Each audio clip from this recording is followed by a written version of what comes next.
J'avais composé et enregistré un ostinato, donc une forme musicale assez répétitive et qui s'enrichit au fil du temps. Et Agnès était tombée là-dessus, ça lui avait plu et ça lui avait suggéré l'idée en fait d'une scène du film L'Heure de l'ours, enfin de ce qu'allait devenir L'Heure de l'ours.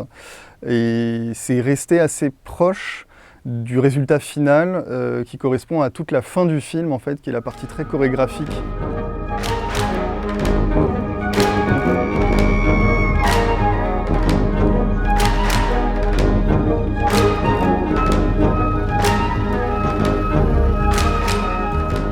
Ça fait longtemps que je travaille avec elle et elle travaille souvent sur des images plus que sur une idée de scénario très précise. Donc elle a souvent des idées de scène qui ne sont pas forcément le début du film ni la fin, mais voilà, il y a 2-3 images fortes qui vont devenir en fait des points centraux de l'ossature du film.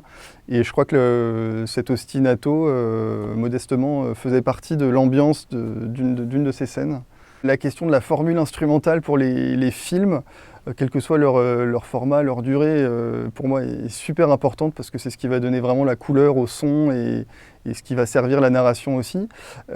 Pour ce film-là, j'avais vraiment besoin d'avoir plusieurs instruments, de familles d'instruments différents pour quand même avoir une palette de couleurs assez large et puis pour pouvoir avoir de la puissance, notamment avec les percussions, pour évoquer la force de l'ours et puis la révolte, le sentiment très violent en fait, de révolte de l'enfant, pour vraiment l'incarner, le matérialiser.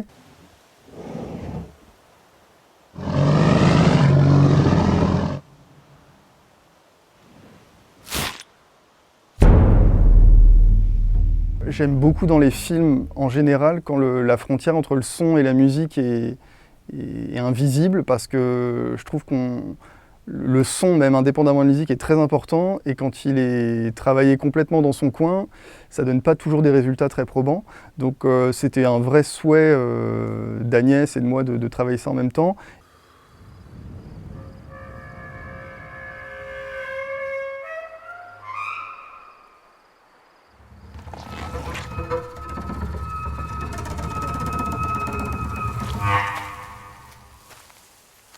Et puis, ça se prête très très bien à l'animation aussi, la notion de bruitage musical, parce qu'il n'y a pas de tournage sonore en animation à proprement parler, la plupart du temps.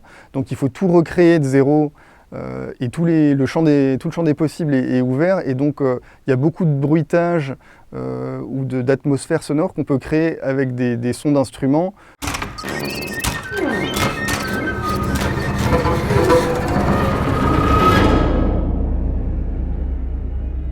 Plutôt que par des bruitages de bruiteurs, même si sur ce film-là, il y a eu un bruiteur qui a aussi travaillé. En l'occurrence, Le bruit des herbes, c'est le bruiteur qui a fait ça en studio. Mais il y a des sons, par exemple, il y a des dissonances de clarinette qui arrivent au moment où l'enfant, où la colère monte en lui, sans que ce soit encore quelque chose d'extravagant.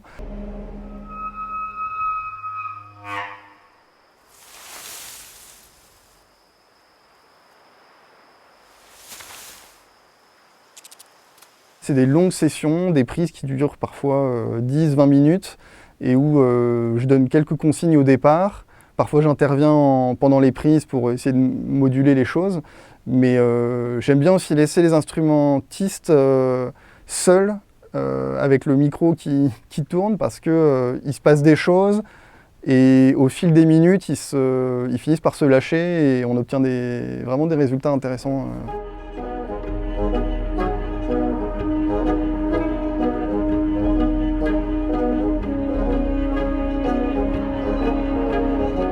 C'est ce que j'aime aussi dans le cinéma, dans la musique de film, c'est que ça permet vraiment de passer d'un monde à un autre de manière, sans transition, avec des formules instrumentales parfois très différentes. Il y a des films sur lesquels j'ai travaillé au piano en solo, il y a d'autres films où il y a beaucoup de cordes et rien d'autre.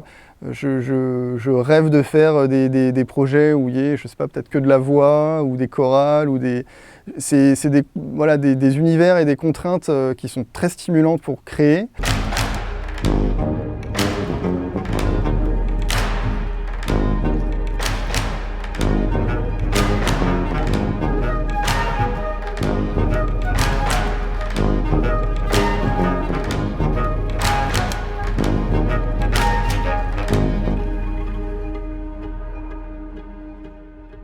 Comme référence, je vais pas citer des références écrasantes parce que je dirais des bêtises, mais dans les compositeurs actuels, il y a vraiment des gens que j'adore et que j'admire.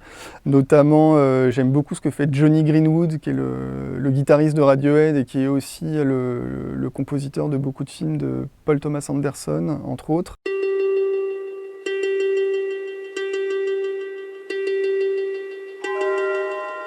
Je me méfie des professionnels de la profession, en fait, de manière générale. Et ce que j'aime beaucoup, c'est des gens qui viennent un peu d'un autre milieu ou d'une autre influence et qui rentrent un peu par effraction dans le milieu du cinéma. Et du coup, je trouve que ça apporte une fraîcheur, une folie, une créativité qu'on trouve parfois moins chez des compositeurs hyper talentueux d'un point de vue rigoureux de la composition, mais où ça sert peut-être parfois moins le cinéma et les films.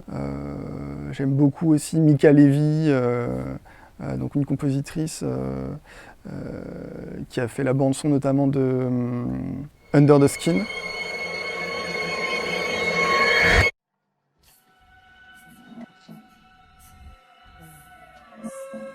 J'aimerais beaucoup passer au long métrage et j'ai déjà un ou deux projets qui vont sans doute se concrétiser, donc je suis vraiment très heureux. Pour moi, ça ne gomme pas mon envie de continuer à faire de la musique pour des courts-métrages parce que je trouve que c'est une façon aussi d'expérimenter des choses qui est peut-être plus facile parce que la durée du film est plus courte. Mais le long-métrage m'attire beaucoup, mais surtout pour expérimenter des idées, décliner des thèmes.